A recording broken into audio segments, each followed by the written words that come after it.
Renee Descartes France के बहुत बड़े मैथमेटिशियन और साइंटिस्ट हैं। इन्होंने आधुनिक पाश्चात्य दर्शन की नींव रखी, इसलिए इन्हें आधुनिक पाश्चात्य दर्शन का जनक कहा जाता है।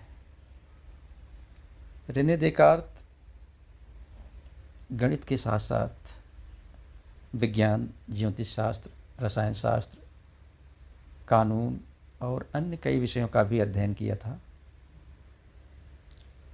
इन्होंने अपने अध्ययन काल में यह देखा कि गणित में निश्चित ज्ञान मिलता है, असंदिग्ध ज्ञान मिलता है। गणित के ज्ञान निश्चित भी होते हैं और सार्वभौम भी होते हैं, लेकिन अन्य विषयों में जैसे दर्शन शास्त्र,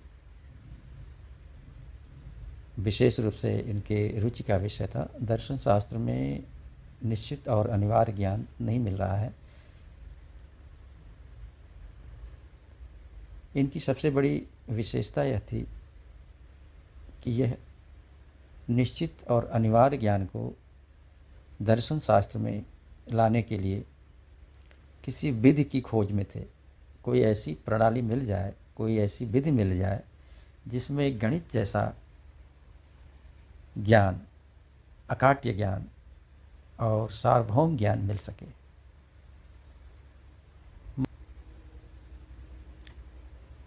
मध्य युग और आधुनिक युग की सीमा पर देकार्त का जन्म होता है।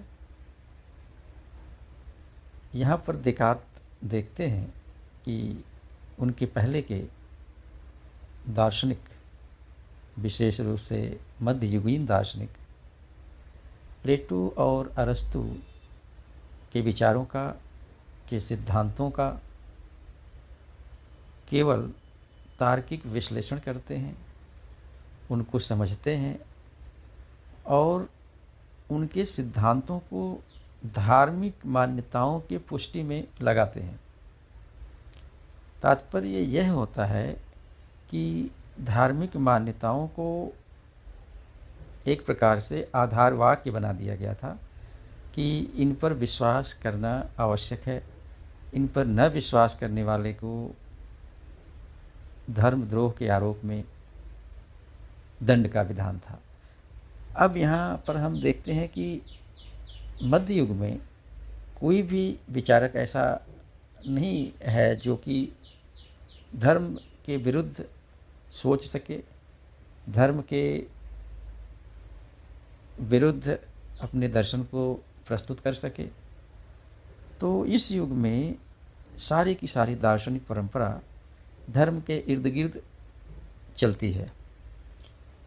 इसमें आस्था पहले है, तर्क बुद्धि बाद में है। आस्था और विश्वास को पुष्ट करने के लिए तर्क बुद्धि का उपयोग किया जाता था। जैसे ईश्वर है, आत्मा है, यह तर्क बुद्धि से नहीं बल्कि आस्था से स्वीकार किया गया है। और ये हमारी मान्यताएं ऐसी हैं जिनको हम प्रश्नगत नहीं कर सकते, जिनको हम अस्वीकार नहीं कर सकते। जगत के विषय में, मनुष्य के मूल्यों के विषय में जो धर्म ग्रंथ कहते हैं वह सत्य है, और उन्हीं सत्यों को पुष्ट करने के लिए, उन्हीं सत्यों को तार्किक ठहराने के लिए हमें अपने तर्क का उपयोग करना है। निष्कर्ष यह है कि धार्मिक मान्यताएं सत्य हैं, इस पर किसी भी तरह का डाउट नहीं किया जा सकता। दर्शन का कार्य है इन मान्यताओं को पुष्ट करना। देकार्त कहते हैं कि दर्शन में स्वातंत्र्य किसी भी प्रकार से न होने के कारण उनकी प्रणाली दोषपूर्ण है। दर्शन धर्म के सेवक के रूप में आता है। तर्क बुद्धि, विचार आस्था के सेवक के रूप में रहता है।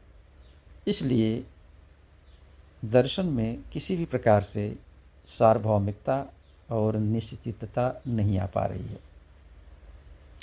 आस्था और विश्वास पर आधारित दर्शन असंदिग्ध ज्ञान देने में असमर्थ है। मध्ययुग के अंतिम चरण में कुछ वैज्ञानिक खोजों ने और कुछ धार्मिक आंदोलनों ने धर्म के इर्द गिर्द चलने वाले दार्शनिक सोच को पूरी तरह से बदल दिया। जब कोपरनिकस यह खोज करते हैं कि पृथ्वी सूर्य के चारों तरफ घूमती है, और बाद में गैलीलियो आदि वैज्ञानिकों ने इस बात की पुष्टि की, तो लोगों का विश्वास धार्मिक मान्यताओं से उठने लगा। लोग स्वतंत्र चिंतन एवं वैज्ञानिक खोजों में रुचि रखने लगे, और एक और बड़ा वैज्ञानिक खोज जिसे हम कहते हैं कि छापे खाने की मशीन का आविष्कार उसी काल में होता है, जिससे स्वतंत्र चिंतन और वैज्ञानिक खोज सारे यूरोप में फैलना शुरू हो जाता है। पूरी तरह से धार्मिक मान्यताओं से लोग अलग हटकर सोचना शुरू कर देते हैं। मार्टिन लूथर ने धर्म के विरुद्ध एक आंदोलन छेड़ा और पूरी की पूरी धर्म की जड़ें हिलने लगी, और ऐसी स्थिति में देकार्त अपनी दार्शनिक प्रणाली की खोज करते हैं। देकार्त कहते हैं कि हम सुकरात, प्लेटो, अरस्तु को पढ़कर दार्शनिक नहीं हो सकते। दर्शन के लिए हमें एक ऐसी विधि का आविष्कार करना है जो गणित की तरह अकाट्य और सार्वभौम ज्ञान दे सके। तो देकार्त अपने दार्शनिक विधि के लिए जाने जाते हैं। उनकी दार्शनिक विधि को संदेह विधि कहा जाता है। संदेह विधि का अर्थ यह हुआ कि हम किसी भी मान्यता पर, किसी भी विश्वास पर, किसी भी सिद्धांत पर, चाहे वह किसी भी विषय से संबंधित क्यों न हो, विश्वास नहीं करेंगे। विश्वास न करने की उनकी पहली शर्त है, और तब तक हम अविश्वास करेंगे, तब तक हम डाउट करेंगे, जब तक कि हम उस स्थान पर न पहुंच जाएं जहां पर डाउट करने की कोई गुंजाइश न हो। तो देकार्त एक ऐसी दार्शनिक विधि का आविष्कार करते हैं जो उनके पहले किसी दार्शनिक ने करने का साहस नहीं किया, क्योंकि मध्य युग में धर्म का प्रभाव इतना अधिक था कि स्वतंत्र चिंतन किसी भी दशा में नहीं किया जा सकता था, या जिन्होंने स्वतंत्र चिंतन किया उनके विरुद्ध धर्मद्रोह का आरोप लगा और उन्हें तरह तरह से समस्याएं आईं। लेकिन देकार्त के समय तक यूरोप में स्वतंत्र चिंतन शुरू हो चुका था। अब आवश्यकता थी इस स्वतंत्र चिंतन में एक नई दार्शनिक विचारधारा को जन्म देने की। अब हम उस विषय पर आते हैं जिसके लिए देकार्त की महत्ता है, जिसके लिए देकार्त जाने जाते हैं। तो देकार्त ने आधुनिक पाश्चात्य दर्शन को एक नई विधि दी, एक नई पद्धति दी, जिसके आधार पर निश्चयात्मक ज्ञान प्राप्त कर सकते हैं। देकार्त क्योंकि मैथमेटिशियन हैं और विशेष रूप से ज्यामिति के क्षेत्र में इनका बहुत बड़ा योगदान है। देकार्त कहते हैं कि निश्चित और सार्वभौम ज्ञान गणित में मिलती है, तो यह निश्चितता और सार्वभौमिकता इसलिए है कि गणित की पद्धति दर्शन की पद्धति से भिन्न है। वह चाहते हैं कि गणित की पद्धति को दर्शन में उपयोग किया जाए। देकार्त अपनी पद्धति को संदेह विधि कहते हैं, जिसे कार्टेशियन पद्धति भी कहा जाता है। इस पद्धति में वो कहते हैं कि हम किसी भी समस्या को 4 भागों में बांटते हैं। जैसे हमारे सामने कोई बड़ी समस्या है, तो हम उस समस्या पर कोई भी निर्णय लेने से पहले उसको 4 भागों में बांटेंगे। तो पहला पार्ट देकार्त कहते हैं हमें उस विषय पर संशय करना है, उसे इनकार करना है, स्वीकार नहीं करना है। संशय करने का अर्थ है कि हम तब तक उसको स्वीकार न करें जब तक कि उसमें संशय की थोड़ी भी गुंजाइश रहती है। तो पहला पार्ट है कि कोई भी समस्या हमारे सम्मुख आती है, कोई भी अनुभव हमारे सम्मुख आता है, कोई भी विषय हमारे सम्मुख आती है, कोई भी सिद्धांत हमारे सम्मुख आता है, कोई विश्वास हमारे सम्मुख आता है, तो हम उस पर विश्वास नहीं करेंगे, उस पर हम संशय करेंगे। यहाँ पर देकार्त का जो मंतव्य है अब सीधे सीधे साफ है कि वे पुरानी किसी भी मान्यता, किसी भी सिद्धांत, किसी भी विश्वास को स्वीकार करने के पक्ष में नहीं हैं। वे दर्शन की नींव रखना चाहते हैं, दर्शन की शुरुआत करना चाहते हैं, और उस शुरुआत में वे पिछले सभी मान्यताओं, सभी विश्वासों और सभी सिद्धांतों को पूरी तरह से खारिज कर देते हैं, पूरी तरह से नकार देते हैं कि अब हमें नई शुरुआत करनी है, तो हमें नए ढंग के इस्तेमाल को सोचना होगा। तो देकार्त कहते हैं कि हम किसी भी मान्यता पर अब संशय करेंगे।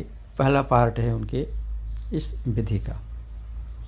मुख्य समस्या है, सिद्धांत है, मान्यता है, विषय है, अनुभव है, उसे हम छोटे छोटे टुकड़ों में बांटेंगे। हम किसी समस्या को एकाएक उसकी संपूर्णता में नहीं चेक कर सकते हैं, नहीं जान सकते हैं, क्योंकि मैथमेटिक्स में भी यही होता है कि हम सीधे प्रमेय की सिद्धि पर नहीं जाते हैं। जैसे किसी बच्चे से कहा जाए कि तुम यह बताओ कि त्रिभुज के तीनों कोणों का योग 180 अंश होता है, तो वह लाख कोशिश करेगा तब भी नहीं बता पाएगा।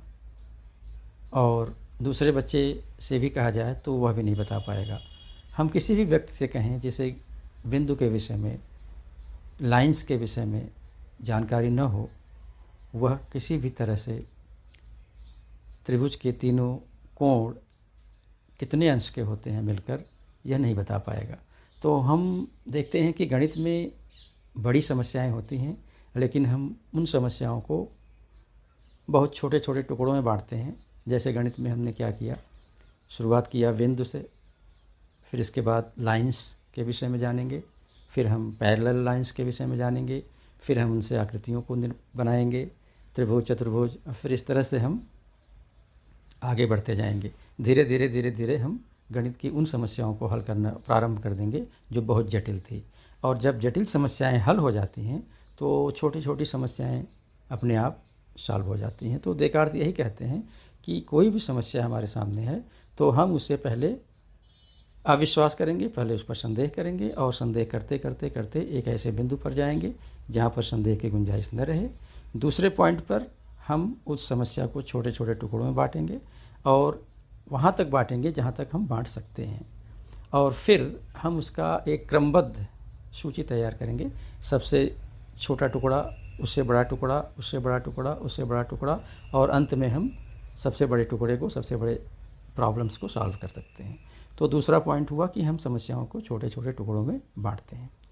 तीसरा बिंदु है कि हम सबसे छोटे टुकड़े से, सबसे छोटे पार्ट से अपने प्रोसेस को आगे बढ़ाएंगे, जानने की प्रक्रिया को आगे बढ़ाएंगे, और धीरे धीरे हम बड़ी समस्या को सॉल्व कर लेंगे। चौथा बिंदु है कि हम जितना ये 3 बिंदुओं में जो भी हमने कार्य किया उसको फिर से चेक करेंगे कि कहीं कोई पॉइंट, कोई बिंदु, कोई तथ्य छूट तो नहीं गया। यदि छूटता है तो उसे हम फिर जोड़ते हैं, और पूरी तरह से आश्वस्त होने के बाद, देकार्त यहाँ कहता है कि पूरी तरह से आश्वस्त होने के बाद थोड़ी सी भी गुंजाइश होगी संशय की तो हम उसको इनकार कर देंगे। पूरी तरह से आश्वस्त होने के बाद ही हम आगे बढ़ेंगे। इस तरह से हम निश्चित और अनिवार्य ज्ञान की तरफ बढ़ सकते हैं। तो देकार्त की यह जो पद्धति है यह पूरी तरह से मैथमेटिकल है, गणितीय है और प्रारंभ होती है संशय से, दूसरे पार्ट में समस्याओं को छोटे छोटे टुकड़ों में बांटने से, तीसरे पार्ट में सबसे छोटे पार्ट से शुरुआत करके आगे बढ़ते हुए हम अंतिम पार्ट तक पहुंच जाएंगे। इस तरह से हम किसी भी विषय का निश्चित और सार्वभौम ज्ञान प्राप्त कर सकते हैं। अब हम आते हैं देकार्त ने अपनी इस पद्धति का प्रयोग किस प्रकार से आत्मा के अस्तित्व को सिद्ध करने के लिए किया, इसको देखते हैं। देकार्त कहते हैं कि गणित में हम बुद्धि का इस्तेमाल करते हैं, बुद्धि का प्रयोग करते हैं और उससे गणितीय समस्याओं को हल कर लेते हैं। लेकिन जब हम इंद्रिय जगत के विषय में आते हैं तो यहाँ पर जो ज्ञान मिलता है हमें, वह ज्ञान हमें इंद्रियों से मिलता है। अब इंद्रियों से जो भी ज्ञान मिला हम उस पर क्या करेंगे, देकार्त की पद्धति के अनुसार हम उस पर संशय करेंगे। पहला उन्होंने जो पॉइंट बताया था कि हम संशय करेंगे, तो अब संशय करना प्रारंभ करते हैं कि हमें जैसे हमारी इंद्रियां जो हैं कई प्रकार से ज्ञान देती हैं। देकार्त ने कहा था इंद्रियां हमें कई प्रकार से ज्ञान देती हैं, तो ये एक प्रकार से कॉम्प्लेक्स ज्ञान हो गया। संपूर्ण जो ज्ञान है इंद्रियों के माध्यम से, अब देकार्त कहता है इसको हम बांटेंगे। कैसे बांटेंगे?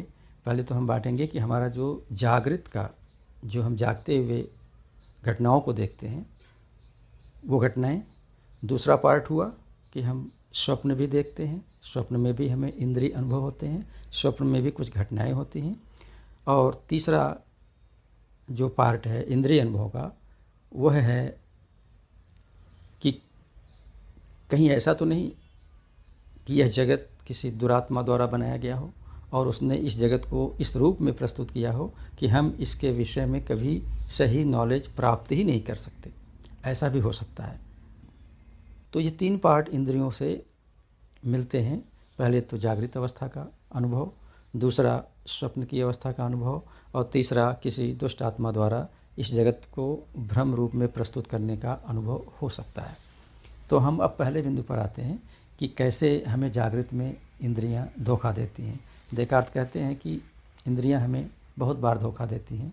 हम रास्ते में चलते हैं, सड़क पर थोड़ी दूर तक हमें तालाब दिखाई पड़ता है और पास पहुंचने पर वहाँ पर कोई जल नहीं होता है, कोई तालाब नहीं होता है।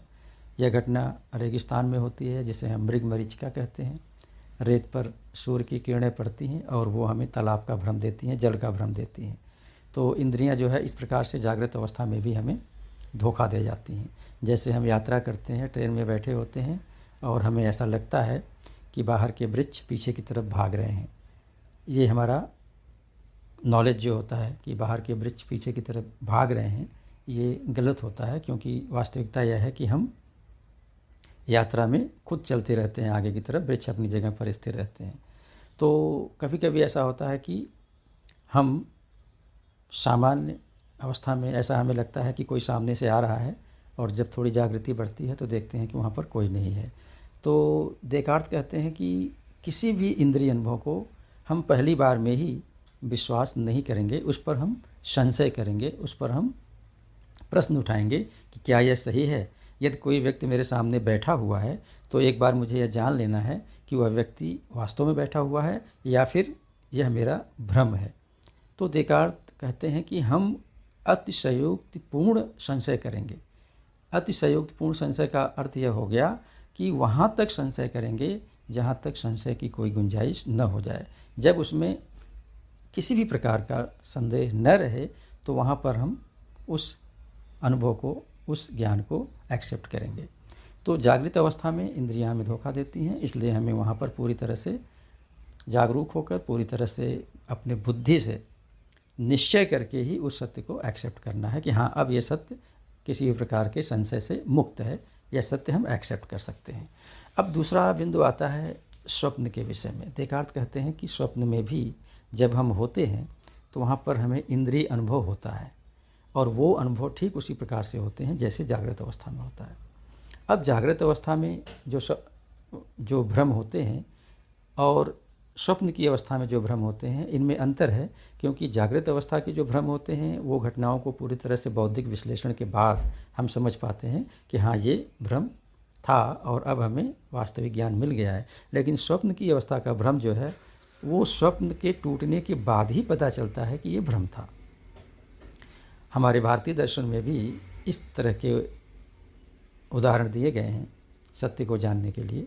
अद्वैत वेदांत में हम देखते हैं तो वो कहते हैं कि जागृत अवस्था का जो भ्रम होता है ये समष्टिगत भ्रम है, इसे सृष्टि के सभी जीव इस भ्रम में हैं, और जो स्वप्न की अवस्था का भ्रम होता है वह व्यक्तिगत भ्रम है, वह व्यक्तिगत जीव के लिए होता है कि उससे वो वास्तविक घटना को नहीं जान पा रहा है। लेकिन देकार्त कहता है कि यह जो जागृत अवस्था का भ्रम है इसे हम बुद्धि के द्वारा, अपने नॉलेज के द्वारा तोड़ सकते हैं।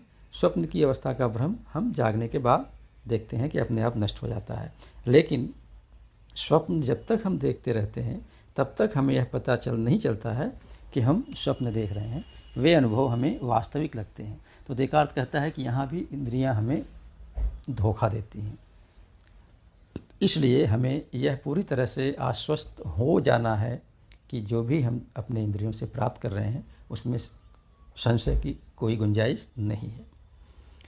देकार्त कहते हैं कि अपने जीवन में हमने कई बार स्वप्न में इस तरह के भ्रम से युक्त ज्ञान को लिया है। एक बार मैं सो रहा था और मैंने देखा कि मैं अंगीठी के पास बैठा हूँ और ठंड लग रही है। मैंने नौकर को बुलाया कि अंगीठी में आग कम हो गई है, ठंड लग रही है। नौकर आता है, इतने में मेरी आँख खुलती है, मुझे पता चलता है कि मैं बिस्तर पर हूँ और कंबल ओढ़े हुए हूँ, कोई ठंड नहीं है, अंगीठी भी नहीं है। मुझे लगा कि यह जो अनुभव हुआ मुझे यह गलत अनुभव था, लेकिन तब तक गलत नहीं था, तब तक झूठा नहीं था जब तक कि मैं जगा नहीं था। तो इंद्रियों पर किसी भी तरह से हमें पहले ही दृष्टि में विश्वास नहीं करना है, तब तक विश्वास नहीं करना है जब तक कि हम पूरी तरह से आश्वस्त न हो जाए कि इसमें अब संशय की कोई बात नहीं रह गई है। तीसरा पॉइंट आता है कि क्या कहीं ऐसा तो नहीं कि यह संसार किसी दुरात्मा द्वारा प्रस्तुत किया गया हो सकता है यह संसार किसी दुष्ट आत्मा ने अपने कब्जे में कर रखा हो और वह वास्तविक चीज़ों को दिखाने के बजाय हमें उन वस्तुओं को दिखा रहा है, उन घटनाओं को दिखा रहा है जो वास्तव में है ही नहीं। ऐसा भी होता है। देकार्त कहते हैं कि हम किसी भी दशा में इंद्रियों से प्राप्त इस जगत को संशय का विषय बना सकते हैं। तो देकार्त कहते हैं कि हम इंद्रियों से प्राप्त ज्ञान पर तब तक संशय करते रहेंगे जब तक कि वह बिंदु न आ जाए जहाँ पर संशय की कोई संभावना न रहे।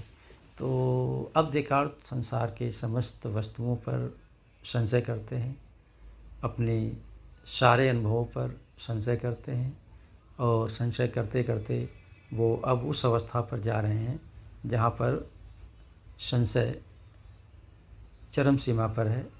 वो कहते हैं कि मैं अपने अस्तित्व पर भी संशय कर सकता हूँ और अपने अस्तित्व पर भी संशय किया जाना चाहिए, क्योंकि संशय का विषय हर वस्तु है, वह मैं हूँ या वस्तुएं हैं। तो देकार्त कहते हैं कि मैं कहता हूँ कि मैं नहीं हूँ। अगर मैं कहता हूँ कि मैं नहीं हूँ तो क्या यह सेंटेंस सही होगा? देकार्त कहते हैं कि संदेह करने वाला यानी डाउट करने वाला जो डाउटर है वह होगा तभी संदेह होगा, अगर डाउट करने वाला नहीं होगा तो संदेह कौन करेगा? देकार्त अपने संदेह पद्धति में आत्मा पर आकर रुक जाते हैं।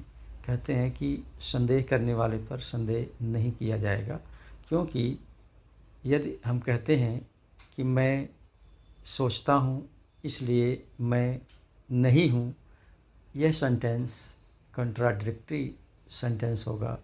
इसमें कंट्राडिक्शन है कि मैं सोचता हूँ इसलिए मैं नहीं हूँ, यह सेंटेंस सही नहीं हो सकता। इसलिए मैं सोचता हूँ मैं नहीं हूँ गलत है, तो सही क्या होगा कि मैं सोचता हूँ इसलिए मैं हूँ। तो देकार्त यहाँ पर एक ऐसे सत्य की खोज करते हैं जो उनके दर्शन का पहला सत्य है,